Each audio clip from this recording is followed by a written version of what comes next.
Hi mga mi, at ngayon nga Sunday, ayan ang kaganapan kahapon at nagpunta kami ng National para bumili ng writing notebook.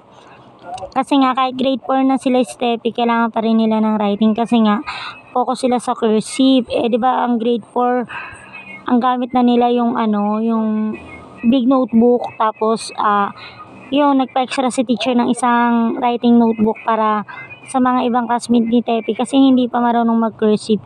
So, yung ibang time ni teacher na natitira yun, ibibigay niya sa mga student niya para mag-aral ng cursive. Pansin nyo ba, ang daming cheapest price sa sa National Bookstore. At ayan na nga. Grabe, ang haba pa rin ng pila, 2 weeks nang nagpapasukan pero ang dami pa rin bumibili ng mga ng mga school supply. Ayan, pag rin ba kayo, may mga namimili, naghahanap din pa kayo ng mga cheapest price.